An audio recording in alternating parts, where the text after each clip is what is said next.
So I've made a couple of videos that give an overview on how I like to set up my mixes, and even a glimpse or two on what I have going on with my mix bus. And I wanted to focus in on that a little bit more and talk about the main plugins that I use on every single mix.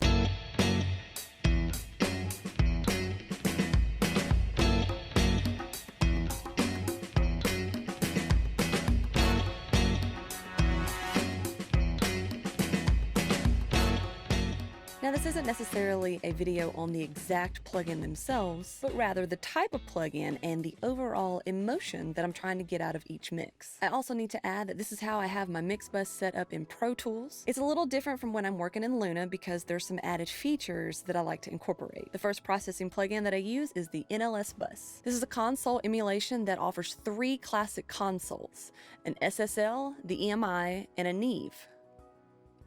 Now, I know that about 85% of my clientele is recording music in a home studio or a similar environment that doesn't have an analog console. So what I'm looking for first is the right feel for the song. I'll go through each setting to see what coloration and emotion best fits the overall character of the song. You can use this plugin in other ways to work with group routing and apply the console to individual group instruments. I just tend to stick with using it with a more broader approach. Next up is the Pultec EQ P1A. This box was a standard for recording studios since the 1950s and is on many hit records even today.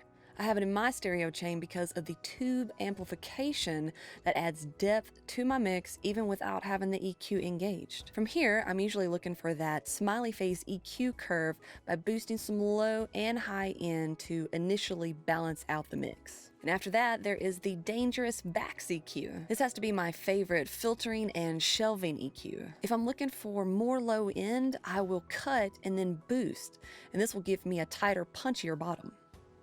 For more top end, I'll add a boost to the designated 18K.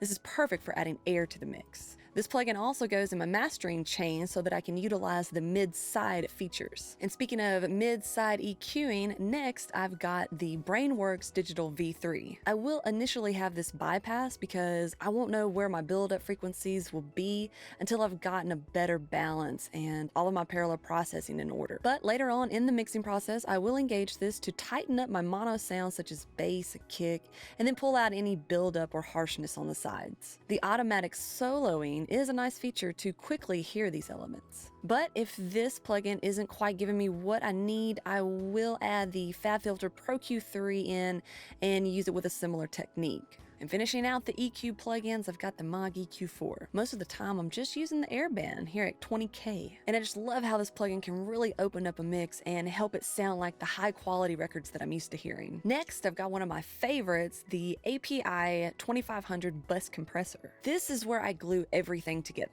I've always got the analog switch engaged because, of course, and always on the old tone type. And everything else is pretty much set and not touched except for release times and threshold. That will tend to vary from song to song. I'm not looking for anything over 3 dB's worth of compression, and I want to keep my release from falling back to 0. This is to help out with those thin empty spaces and to glue everything together while also shaping off a lot of those flyaway transients. And finally, we have come to the limiter. Now at this point, I actually don't want to do much limiting at all. This is really just to catch any peaks that might come through. It's also a way that I can kind of check how it's going to be sounding in mastering by increasing the level. If something gets distorted, then I'll know where to make adjustments before the mastering process begins. Recently, I've picked up the Oxford limiter and I couldn't be happier with it. Before, I was using the L1 and that works perfectly fine with this, but there is just something really great with the Oxford dynamic enhancement curve that